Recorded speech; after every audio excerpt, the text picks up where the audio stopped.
and I will call on Mr. Wan to just open and say a few words on behalf of Jamaica Employers Federation. Thank you, Mr. Wan. Yes, thank you, Vanessa, and good morning to everyone. Good afternoon to you, Vanessa. I want to say, today being International Women's Day, which is celebrated on March 8th of every year. This day is symbolic of the historic journey women around the world have taken to better their lives. It comes as a reminder that while a lot has been achieved, the journey is long and a lot more needs to be done. Having said that, I am pleased, along with the ILO, to present this assessment report for Jamaica for female entrepreneurship. I just want to say a few words. Despite the well-known statistic that 59% of managers in the Jamaican workplace are female, there is still much to be done because nationally, unemployment is always higher among females than males as far back as I can remember in Jamaica. My own conclusion is that there's an asymmetric performance of females in the Jamaican workforce. For the occupations requiring professional and advanced degrees, women perform very well, since the tertiary institutions experience is approximately 70% female enrollment and 30% male. Therefore, the number of women in these occupations is high. And, congrats to the females. Now, it's at the occupational skill level that women fall behind. There are more men studying IT and engineering and related jobs, both at the technician and the administrative level. And that is what's causing the asymmetry I referred to. So the men outperform the women in plumbing, electrical technician, mechanical technician, etc., those types of occupations. So I encourage all, in order to break this asymmetry and make it more even, I encourage all women to break down two barriers that exist in our minds when it comes to education and training. One, a university degree is not the best investment for all persons. Some of us are better suited for alternative choices, and that's true for both sexes. And two, occupational training and certification is not only a viable alternative, it may be a better choice than traditional tertiary alternatives for some of us. One of the benefits of occupational training in the Caribbean is the opportunity for entrepreneurship, which is what this forum is about. Most of our small islands don't have enough jobs for all of us. We don't have the IBMs and the Amazons here. So entrepreneurship becomes important for creating jobs. A very high percentage of jobs in any economy, as well as our small economies, high percentage of the jobs comes from small enterprises. So let us celebrate International Women's Day by celebrating the achievements in advancement of women to understand the progress we are making in Jamaica for enhancing female entrepreneurship. So I hope today, with this forum, we can understand the efforts that have been undertaken so far, collaboratively with the ILO and JEF, and particular reference to our former executive director, Brenda Cuthbert, and other actors who have helped us to come to this point that we are today. So with that, I want to say, I hope we have a good forum and we thank you for participating. So please enjoy. Thank you. Thank you very much, Mr. Wan. And also allow me to indicate that we are also joined on the line by Dr. Leith Dunn. Many of you know Dr. Dunn. She's actually not very far from where I'm sitting. Unfortunately, she's having connectivity problems in Botswana. So we will not be able to see her face, but she is here with us in the meeting. And if she will be able to say a few words later on, that will be appreciated. But I just wanted to announce that Dr. Dunn is joining us here this morning. So let me take this opportunity just to share my screen. I hope you are able to see it. Yes. Let me start there and do it like that. Excellent. All right, so this is indeed an exciting moment, as Mr. Wan has said, for all of us. I mean, we've been in this process since at least 2018. It's been quite a long assessment led by Dr. Dan and supported and assisted by students at the Institute for Gender and Development Studies. And I know that the new head of the institute is here with us. And I also saw Miss Ingrid Nicely. She's also here with us. They've been very instrumental in supporting the conduct of this assessment, and we really appreciate the collaboration with the Institute for Gender and Development Studies at Mona in Jamaica. The word assessment, as many of us know, and I know that a lot of us have also been part of the various discussions, either organized by Jeff and the ILO or also organized by UN Women. I think it was last week I also participated in a discussion organized by UN Women, where they were launching the Gender Action Plan. So this work that we are doing, it's really, it supports each other and it's connected under the big framework of the win-win program. Gender equality means big business, which is an ILO UN Women project funded by the EU. This program is implemented in 6 countries, and I want to also say that in most of the countries, they've also conducted the same word assessment that we have done for Jamaica, which report we are launching this morning. And the countries include Argentina, Brazil, Chile, Costa Rica, Uruguay, and of course, Jamaica, also Jamaica being the only Caribbean country that is a partner of the program. And the word assessment also being the first done in the Caribbean using this comprehensive ILO methodology. And the purpose really of the assessment that we have done is to provide valuable insight and lessons learned for promoting women entrepreneurship in Jamaica.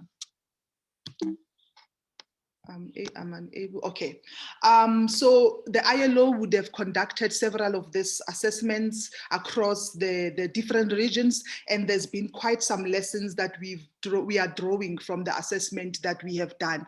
I think some of them, or the main 4 of these lessons, points to the fact that entrepreneurship can be an effective means to create employment and empower women. Also that supporting women entrepreneurs associations can improve advocacy and services for women entrepreneurs, that integrating gender in business training can also positively impact the confidence and agency of women as business owners. And lastly, that providing gender awareness training for service providers can also help to strengthen their capacity to better serve the needs of both female and male entrepreneurs.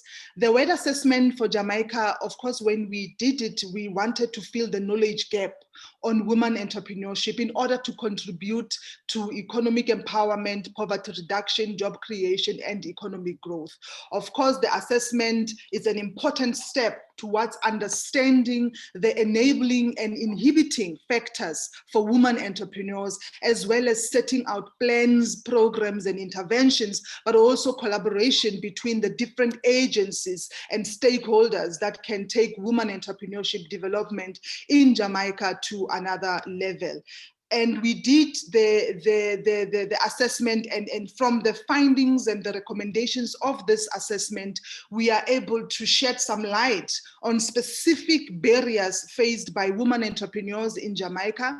We are able to examine how women business owners are affected negatively by some of the laws and regulations in areas that affect women economic empowerment, examine the extent to which enterprise support policies are sensitive to the needs of women enterprise and entrepreneurs.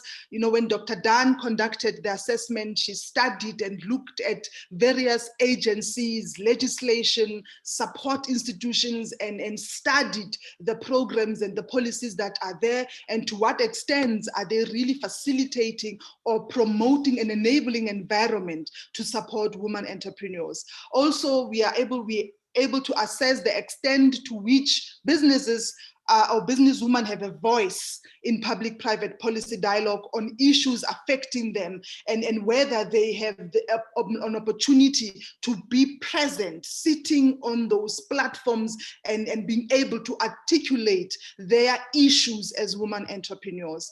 Identify some of the concrete recommendations in terms of how do we develop the potential of women entrepreneurs, and also serve as the basis for future policy or future priorities, and also using the results to support the development of gender-sensitive policies and programs in order to enhance women entrepreneurship development in Jamaica. The WED assessment is a very comprehensive assessment. We look at 6 key condition frameworks, and the 6 include: the first one is gender-sensitive legal and regulatory system that advances women economic empowerment. So here the assessment will review the laws, the regulations, how the process of registering a business and the regulations that regulates the registration of businesses. How is the situation in Jamaica as far as that component is concerned.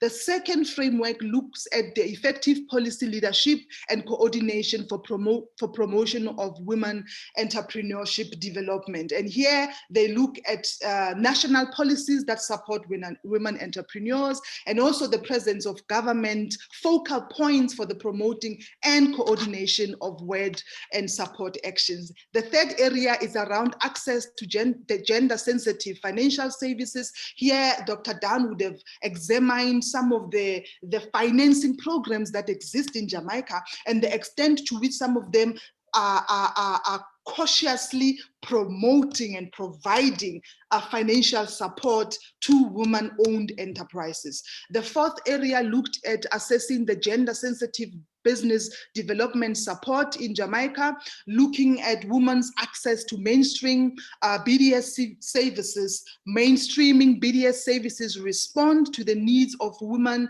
entrepreneurs. The fifth area looks at access to markets and technology. Are there opportunities for more women entrepreneurs to access external markets?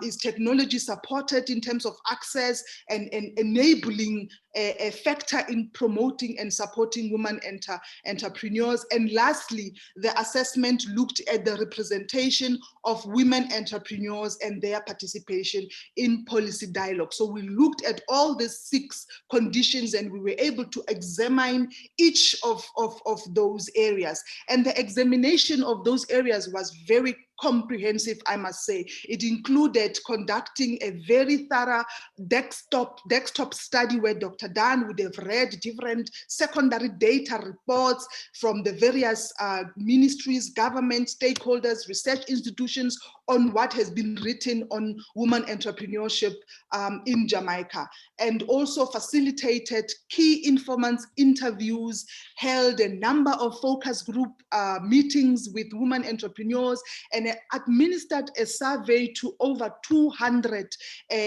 women entrepreneurs in Jamaica. So the aim was to collect this data using this different methodology so that we are able to come up with a comprehensive assessment of what the situation looks like in Jamaica. And of course, the results of the assessment from both the secondary and primary data collection was validated at the workshop. I think this must have been on the 30th of September 2019 at Knutsford Hotel in Jamaica. This was before COVID, where many of us were able to travel and enjoy being in same spaces. So in that particular workshop, Dr. Dan was able to present the findings, and there were other information that came about during the validation workshop to validate the information that was collected, but also fill some of the gaps that would have not been addressed. So following that, Dr. Dan then developed a focus, a comprehensive report identifying the key findings, key recommendations. And what we did also was to convene, this must have been last year, a workshop of the WED assessment working group, and I will come back to that later on, where we were able to develop an action plan, because we really are very cautious about making sure that we implement specific interventions to support Jeff and the various stakeholders in Jamaica to implement some of the recommendations of this report, so that this is not the report that sits and gathers dust, but the report that really informs and influence the agenda, the gender agenda in Jamaica, but also making sure that its recommendations are to a larger extent implemented. So when you look at the conditions, as I spoke to them, the 6 of them, and the overall scores that each would have received based on, of course, the methodology of the report, which is also explained in the report itself, this is where Jamaica fares in terms of the 6 conditions. Now, just briefly, I will go through the findings, and I invite you to really look at the report, study the report, and I will announce later on where you can access the report. So what I'm going to present, really, these are not all of the findings for each of the conditions. I just picked the few, but the report will give you a much more detailed analysis of some of these findings. Now, I think what we've seen in terms of the findings, that there's a gap between policy and practice. I mean, there's quite a very strong legal and policy regulatory framework in Jamaica, where there's specific articulation of the support towards women entrepreneurship. But of course, when you look at practice and the implementation, I think there's a lot of work that needs to be done there. But of course, the findings point to limited awareness of some of these legal and regulatory frameworks that are there to support women-owned entrepreneurs, especially, understanding or awareness around some of these measures for those women entrepreneurs in rural areas who have also very low technology use. There's also limited awareness of gender in key institutions and capacity to integrate gender sensitivity. The women entrepreneurship development is also not high in terms of a national policy priority, but there is commitment to integrate gender in MSME and also entrepreneurship policy. So I think, we seem to be moving into the right steps, but of course, there has to be some, speed up of some of the interventions. And I know that, and I'm aware, based on my participation at the meeting organized by UN Women last week, that there's been quite a movement in terms of the different ministries, government institutions, trying to really tighten up the regulatory or the policy agenda in order to support a comprehensive gender agenda for Jamaica. Also, limited involvement of women entrepreneurs in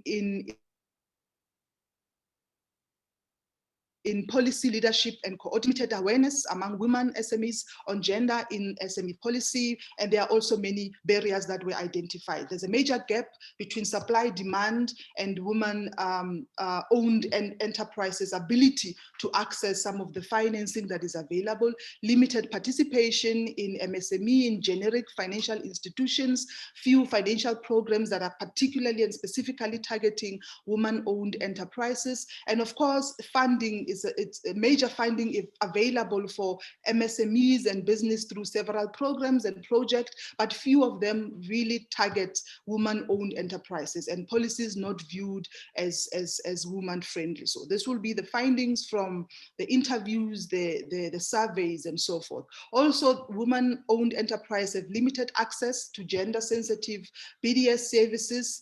The JBDS is of course the government of Jamaica main BDS agency that provides goods technical business savvies, but not gender sensitive, though 48% of their clients are women. But there are also evidence that seems to suggest that some gender sensitive services are provided through Young Entrepreneurship Association, which is championed by Jeff, also UE, Mona Entrepreneurship and Commercialization Center, Women Entrepreneurship Network for the Caribbean. I saw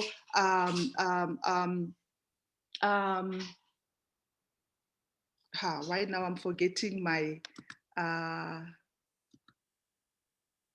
Ethne, yes, Ethne Miller Simpson. Oh my goodness, she's going to kill me. I saw that she is present with us here today. She's of course champions the Women Entrepreneurship Network of the Caribbean. Also limited participation of woman-owned enterprises, consultant in the main BDS programs, and there's limited presence of BDS to support micro woman-owned enterprises in rural areas. Again, in terms of export promotion, there are limited provisions to enable access to woman-owned enterprises. There's some access through JAMPRO, and I know that we've also collaborated with JAMPRO on several other initiatives under the win-win, where we spoke about, exports, marketing, and creating awareness even around some of the services that they are providing.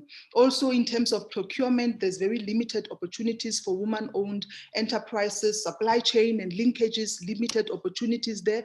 But of course, there are some evidence in terms of promoting ICTs and digital inclusion for national economic growth. But of course, again, like we've seen with other interventions, not specific programs targeting woman-owned enterprises. There's, in terms of women entrepreneurship and participation in policy platforms, there's very limited representation. And because of that, there's no strong voice and participation of women entrepreneurs in policy dialogues in order to influence the outcome affecting their interest. We know that there's limited presence of Women Entrepreneurs Association. There are few association of business women. Of course, membership is linked to business size and the sector's interest, but also some of these groups are fragmented. And this is one area that I recall we actually discussed in length, even during the validation workshop, that, in the absence of an umbrella woman entrepreneurship association where all of this will fall under, it sort of makes the interventions a little bit fragmented and to a larger extent not strengthening the voice in some of those policy dialogues. But I mean, with the work that we have been doing under the win-win, I think we've created few platforms. There's been some few engagement, through UN Women, through ILO, but also in the win-win regional programs, there's been few discussions. But in Jamaica, there has to be a platform where women entrepreneurs are able to sit, talk about the issues, make recommendations of how their businesses or enterprises can be supported. Of course, it speaks to limited participation of women entrepreneurs in public-private sector dialogue leadership. Mr. Wan spoke a little bit about that, but we've also done, under this Win-Win project, a survey looking at women in business and management for Jamaica that also begins to tell us the situation in terms of the private sector, in terms of the leadership of the enterprises that would have about 81 enterprises that would have participated in the survey, what the leadership role looks like, even in the board, the chairman of the board members, and the different occupation within the companies in terms of junior, middle management, and senior management, executive management, and the representation of women in those roles. So we do have that data as well that begin to shed some light in that. A few women business owners sit on boards such as the MSME Advisory Committee, but they are not elected and may not represent the views of a broader range of women entrepreneurs.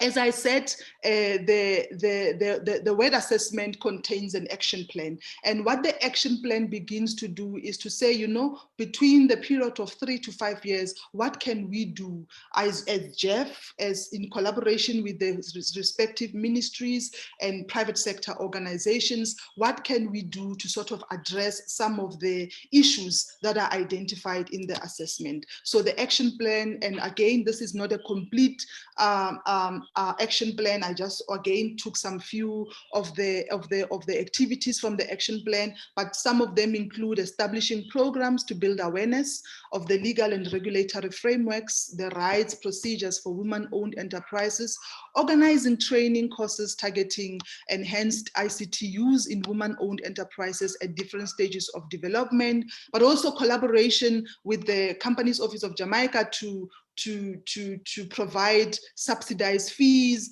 or a scale of fees to enable women-owned enterprises in MSME sector to access the services of accountants and lawyers to facilitate now the registration of their businesses. And you will see when you look at the action plan in the report, it actually tells you what must be done and who will collaborate in implementing that particular action. So that also provides a nice coordinated effort, because some of these issues will touch different either ministries and different private sector institutions. So even in implementation, there has to be coordination and collaboration.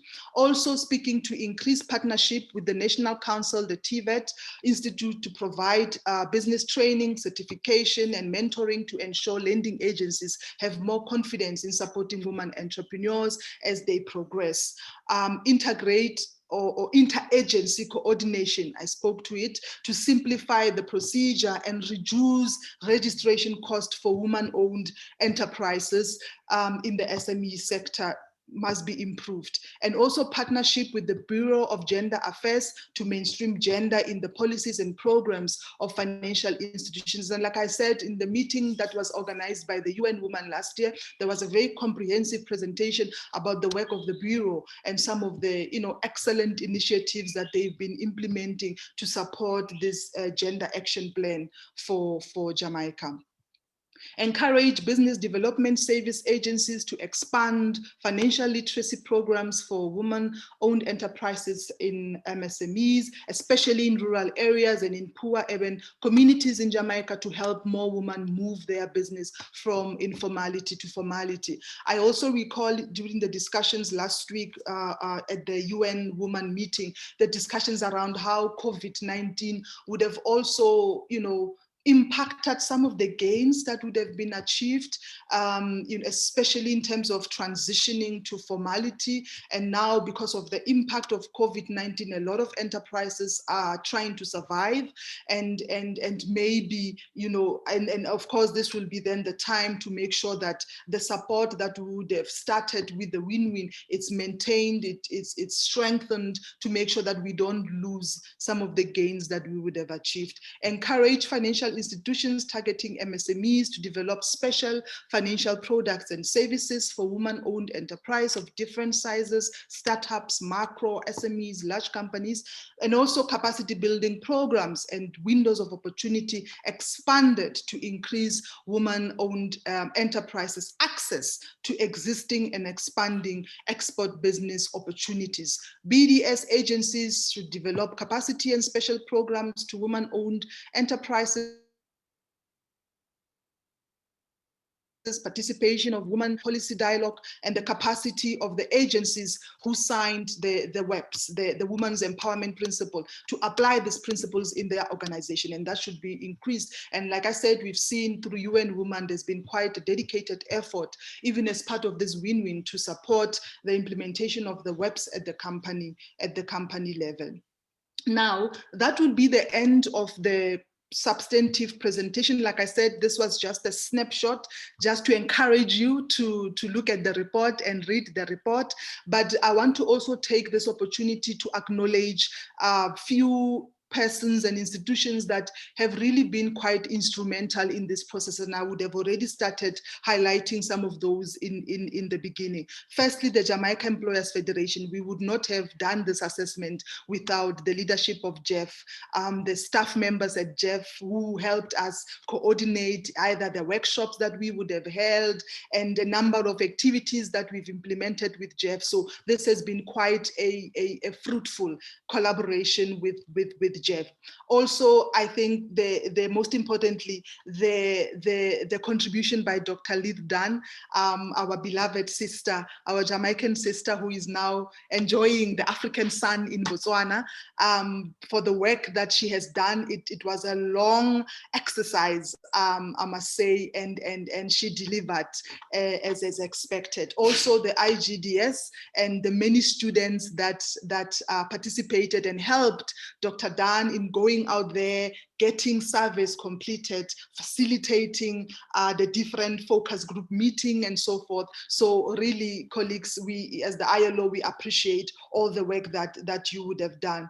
I want to also take this opportunity to thank the WED Assessment Working Group members, and I've seen many of them are here with us today. Mrs. Brenda Cuthbert, who was the ex-CEO of Jeff, Ms. Sharon Robinson from the Bureau of Gender Affairs, Mrs. Colette Robert Ridsden, you know, the PS from the Ministry of Labor, Ms. Audrey Sewell from the Ministry of Economic Growth and Job Creation, Mrs. Georgia Max Domen, Ministry of Industry, Commerce, Agriculture and Fishery, Mr. Ferron Trevor from the Chamber of Commerce and Industry, Dr. Denise, who was at the time, of course, the representative of the UN Woman, Ms. Rhoda Lumsden-Lui, who is with the Social Investment Fund, Dr. Oliver Taylor from the University of the West Indies, Mrs. Shirley Price, all know Mrs. Price from the Household Workers Union, Mr. Hugh Johnson from Small Business Association of Jamaica, Ms. Safri Brown from the LEAP Company,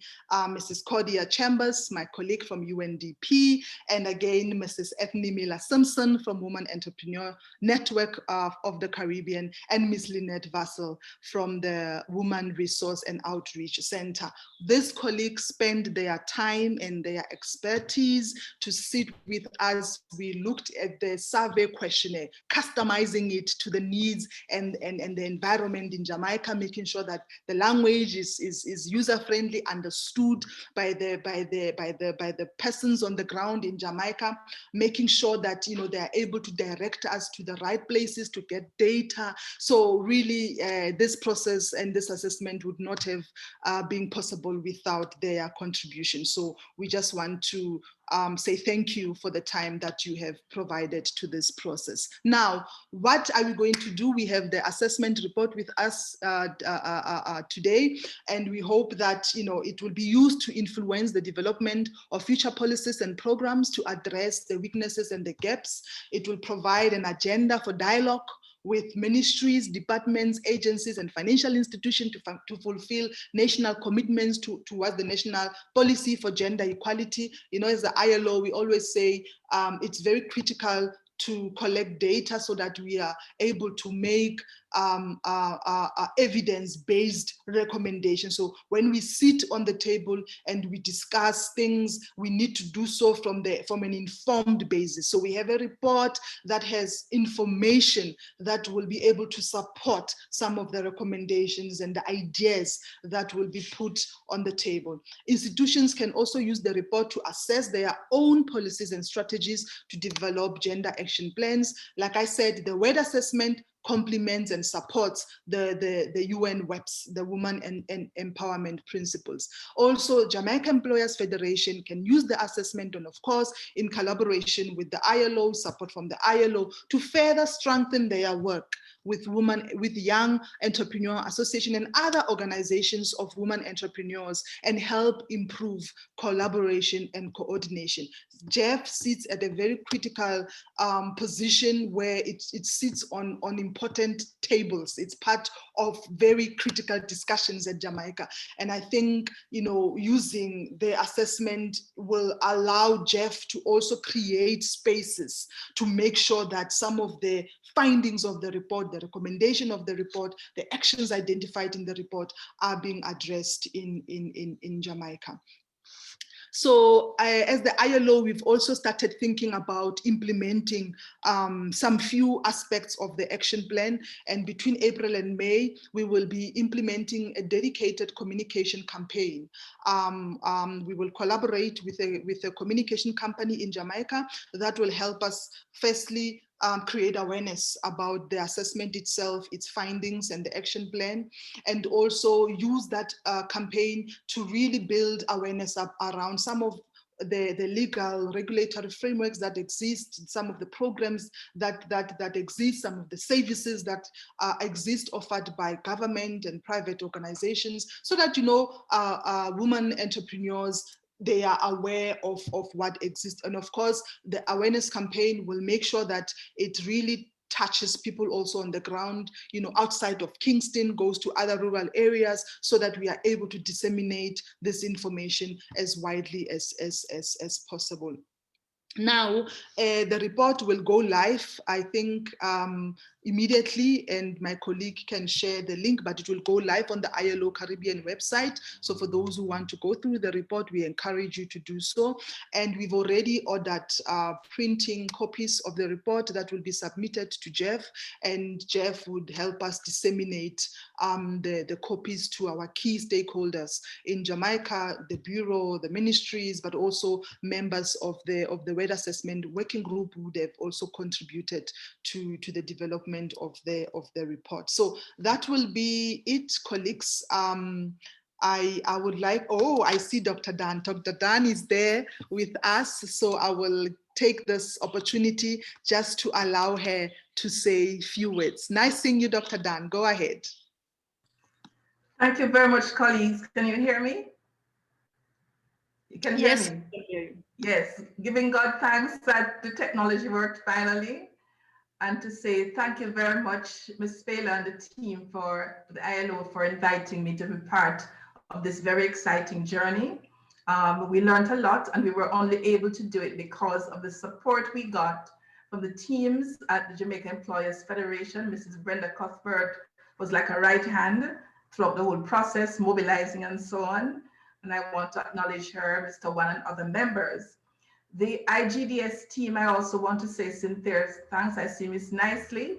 I also want to acknowledge the contribution of people like Carla Moore and Dr. Christine Walters, who helped us do the statistical analysis from another department. Yes. For me, it was quite an interesting journey, and it underscored the importance of all institutions collecting sex disaggregated data so we could understand how different policies and programs are impacted by everyone, but also the importance of gender analysis. And I was very thankful for this opportunity because gender mainstreaming is part of what I focus on, and it is also consistent with the UWI's gender policy. And I know that the Jamaica Employers Federation and the ILO also have gender policies. The study really also showed us new opportunities and areas for expanding women's entrepreneurship. For example, as we're seeing, the impact of COVID has really turned things upside down, and it underscores the importance of women's entrepreneurship to regain some of the ground that we have lost as a result of the COVID-19 pandemic. All of the inequalities were exacerbated. So I'm seeing opportunities in what we call the green economy, build back better after COVID with entrepreneurship in environmental areas, but also in the blue economy, which relates to tourism, you know, using the sea and so on, as well as the creative industries, what we call the orange economy, because we have to be looking at new and innovative ways of promoting in entrepreneurship as we move forward. I think you spoke earlier about the ICT sector, which really is an empowering agency tool for women entrepreneurs. And I was impressed at the range of ways in which it was being used. Yeah. Of course, there is need to build capacity in that area for those who are less au fait and comfortable with it. So for me, one of the big takeaways is the need for us to strengthen those partnerships between governments, private sector, civil society and NGOs, but also international agencies, because we all learned a lot from this whole process of doing this study using the areas of the women's entrepreneurship development. So I just want to say thanks very much. And I'm sure that the implementation will go very well, and ask for everyone to support this important initiative. Thank you all very much. Thank you so much, Dr. Dan. Before we end our meeting, I just want to make sure that if anyone wants to say something, either one of the member of the working group or any colleague that wants to be given an opportunity to say something, please let us know.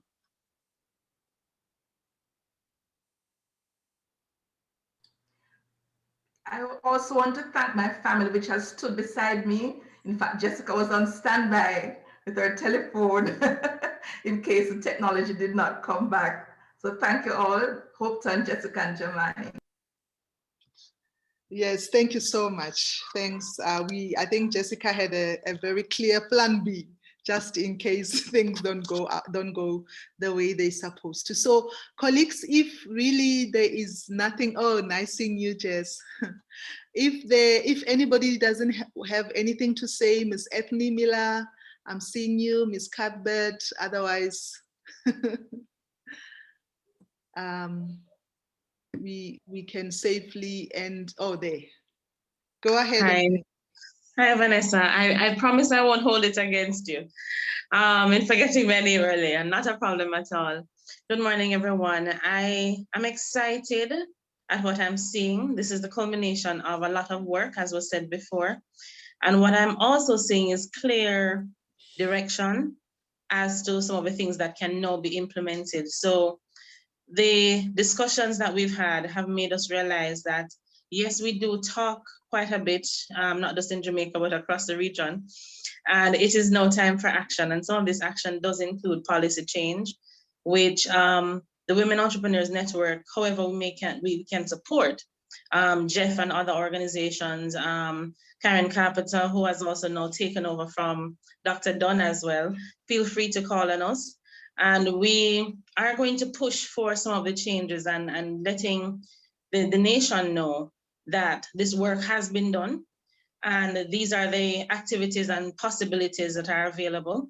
And to then see who gets on board with us. So I have full commitment from my board, and I put that squarely on the table in support of all the work that we have done so far and what we're about to do. So thank you very much.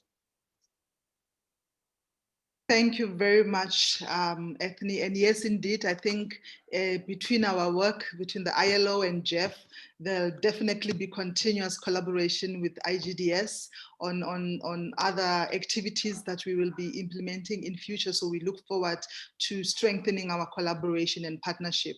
And of course, reaching out even to members of the working group for guidance and support as we, forge ahead in the implementation of the action plan. That is work that will be ongoing. So I think if there's nobody else that wants to say something at this point, we can officially end our launch, and definitely the report will go live. I'm sure it's already live on the ILO website, and you are welcome to really share it, disseminate it as widely as possible. Let us get the dialogue and the discussion going. Let us use the findings of the assessment to get the voice of women entrepreneurs heard by those in power in both the public and the private sector.